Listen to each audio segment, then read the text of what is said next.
Hey guys, my name is Max and welcome to Simple Biology. In this video we're going to be talking about genetics with a little bit of an emphasis on how chromosomes play a role in some different parts of genetics. Now of course you probably know by now that chromosomes are structures made up of DNA and various proteins that store genetic information in the form of DNA. Of course this genetic information is incredibly important. It's the foundation of genetics as a whole and the reason that life can exist on this earth. But there are some interesting things that we see because it's all stored together in these chromosomes.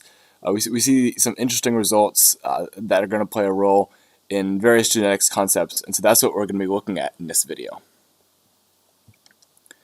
First off, we have sex-linked genes. And now, sex-linked genes are basically just genes where they have the sex of whoever has those genes is going to affect which genes they get.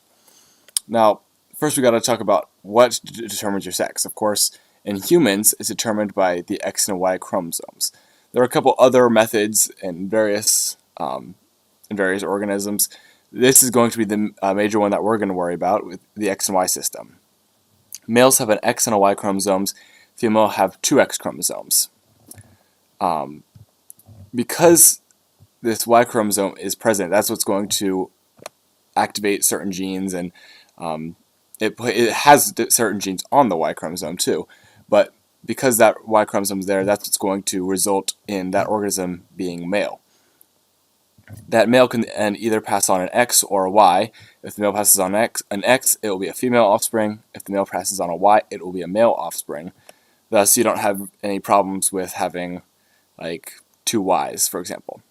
This Y chromosome is also much smaller than the X chromosome, which is how you can easily distinguish them if you're looking at it under a microscope. Now, I briefly alluded to this just now, but genes are located on both the X and the Y chromosomes. So, if a gene is located on one of these chromosomes, you may not get it from both parents. You may only get it, if it's on the Y chromosome, you may only get it from your father.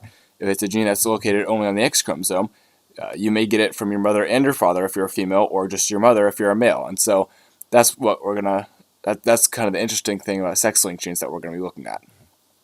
Like I mentioned, if it's located on the Y, the gene is going to be transferred directly from father to son. And because of this, they can do all sorts of paternity tests with the Y chromosome, just looking at like the fathers of the fathers of the fathers, and that Y chromosome being passed on through families, which is pretty interesting.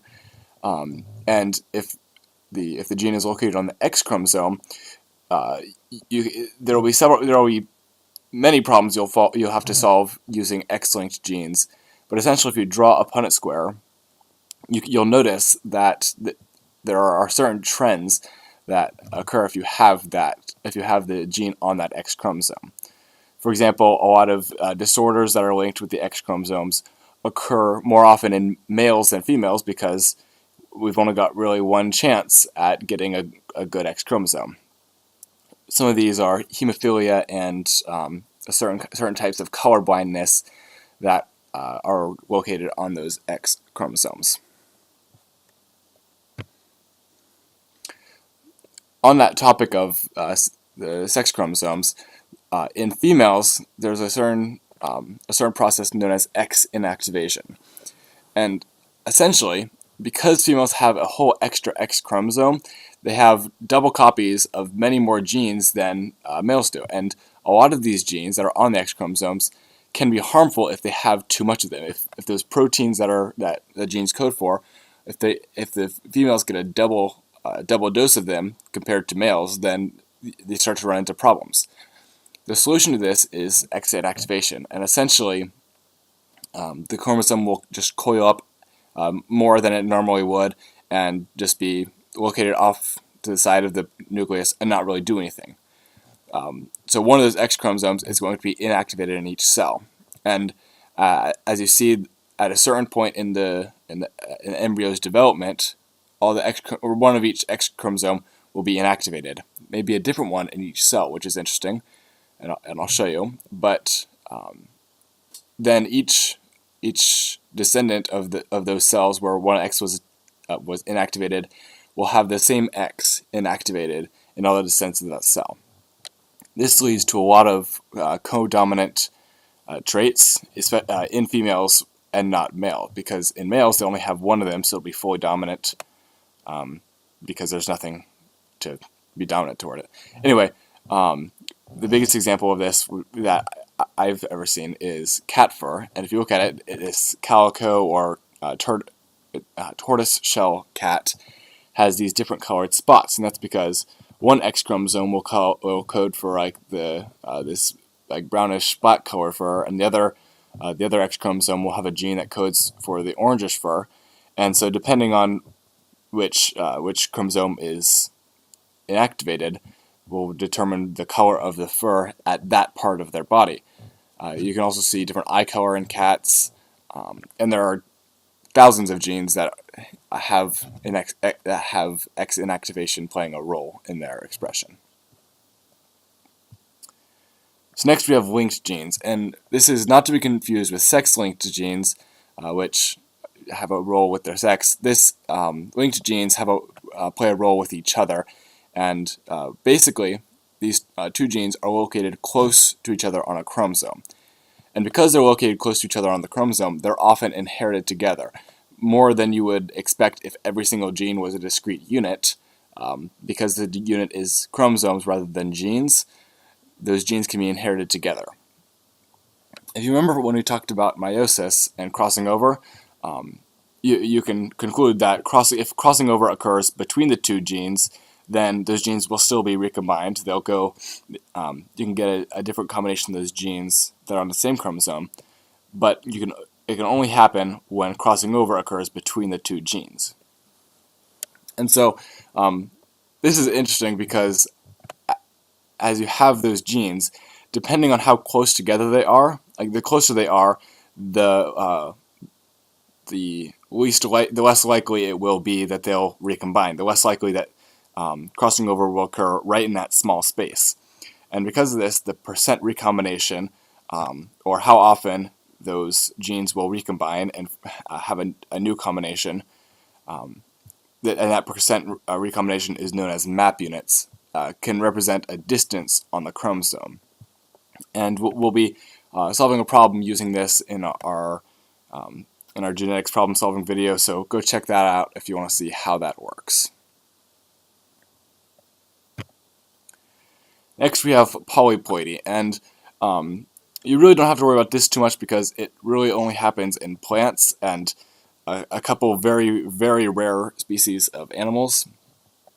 But in those plants, such as wheat, polyploidy can occur. And essentially polyploidy is when the plant has a complete extra set of chromosomes. So humans are diploid, that means we have 2 of each chromosome. But polyploid would mean they might have 3 or 4 or 6. I think wheat has 6 sets of each chromosome. And this is pretty interesting because they've got just so many copies of these genes, and this gives them a huge genetic diversity or huge genetic capabilities because they only really need a couple of copies of those genes in order to function properly, and all of the other ones are free to mutate and give the plant more material for natural selection to occur. And another interesting thing is that polyploidy doesn't actually seem to upset the balance of genes altogether too much, because rather than just having one protein being produced in excess, all the proteins are kind of being produced more, but in the same proportions as they would otherwise. So it does affect the balance some, but not altogether too much, which is why polyploidy is still viable for those plants. Next, we're going to talk about some mutations that can occur with chromosomes as a whole. And this is not to be confused with mutations of certain genes, which the mutations of genes will change just a couple base pairs. Chromosome structure mutations will alter entire parts of the chromosome. And so there are a couple different types of those that we're going to be going into. First, you have deletion. And now deletion will just completely remove a section of the chromosome. This is what it will look like if you have A, B, C, D, E, F, G, H as the different sections of the chromosome, and you just cut out that EF section and glued it all together. Now you have a shorter chromosome without a large section of genes. Often this is dangerous because now the organism is lacking genes that it might need in order to survive. So that's why deletion is bad. Duplication will actually take a segment and repeat it. It'll give the chromosome 2 copies of that. So in this you have again A, B, C, D, E, F, G, H, and in this chromosome the AB section was copied and duplicated right there. So now it has 2 copies of the AB section. Again, this can also be dangerous because if they're producing all those genes in double, then it might not have the right proportions, and those might be having a harmful effect on the organism. So again, duplication is bad, but not quite as bad because it still has the proteins it needs. In fact, many genes, such as the ones that code for our hemoglobin, the protein in our red blood cells, have been duplicated many times over. I think ours has been duplicated like 6 or 7 times in the hemoglobin. I'm not really sure actually. But again, so duplication can actually be helpful, but in those cases it is harmful. Next we have inversion, which doesn't get rid of any genes, but it flips a segment backwards. So it's going to look like this, where you just take out the DEF section and put it back in FED, so it's backwards now. This isn't really too dangerous, but it might impact how the homologous chromosomes line up during meiosis, which can play a harmful role. So, if you haven't realized by now, most of these mutations are not going to be very helpful. In rare cases, they are helpful, but yeah. Next we have translocation, and there's no picture for this, but basically a segment of one chromosome is transferred to another. So maybe I've got the ABCDEFGH chromosome, and then there's then IJKA or IJKL, IJKL chromosome, and the GH got glued onto the back of the other chromosome. So the organism still has all of its genes, but now they're located on the wrong chromosomes. There are various harmful roles that can occur with this.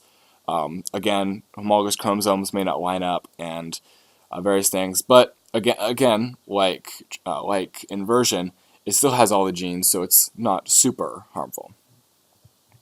Reciprocal translocation is a special type of that translocation, and it actually happens fairly often. But essentially, this will exchange sections of non-homologous chromosomes.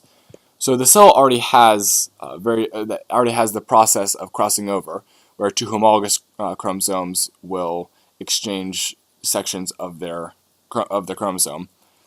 Reciprocal translocation is when that process is corrupted, and instead of the homologous chromosomes exchanging sections, non-homologous chromosomes will exchange sections. And what this does is it makes it so that a big whole sets of genes will be on the wrong chromosome. So it's like a double translocation. This has all this. It can have all the same problems as normal translocation, but in double. And so reciprocal translocation is probably one of the most common of these, and it's just as dangerous. This is the last thing we have, and it's aneuploidy. And so essentially when you have aneuploidy, this is when one chromosome is either missing or extra. And so if you remember back to polyploidy, that's when a whole set of chromosomes is extra, and this is just one. And so with aneuploidy, it's actually going to be even more dangerous than polyploidy, because that one extra chromosome is going to mess up the proportions of those genes and of those proteins. Often these will result in very specific syndromes that we can diagnose and treat. And so I'm just going to kind of go over a few of those. And so the first we have Down syndrome, which I'm sure you've heard of. And this is known as trisomy 21 or an extra chromosome 21. So instead of having the normal 2 chromosome 21s, an individual with Down syndrome would have 3. And because chromosome 21 is actually fairly small relative to most of the other chromosomes, that's why that is actually viable, because most of the genes, there aren't so many genes that it's going to be dangerous, that are going to be a whole bunch of genes in the wrong proportions. Next we have Klinefelter syndrome, which is basically when a male has an extra X. And so the genotype of this, or the karyotype or whatever, would be XXY, so two X's and a Y. And this is really, this is also viable because one of the X's can actually be inactivated just like it would be in females. And so there are going to be some problems, but Klinefelter is when there's an extra X and it's going to be inactivated. Next, we have Turner syndrome, which is when a female has only one X. They're going to be missing the second X, and so in this case, there would be no inactivated X chromosome, and so it's also viable because they're still going to have all their genes. They're going to have one X chromosome just like males, but there are still problems because a whole chromosome's just missing. And so you would write this as X0 for Turner syndrome because there's just no chromosome as the second one. Trisomy X, which is triple X, and XYY are also both viable, and they're actually pretty hard to diagnose because really the only symptoms are that they're a little bit taller, and so those are both viable and rather harmless. And so that's all we have for chromosomes today, because they're as simple as that.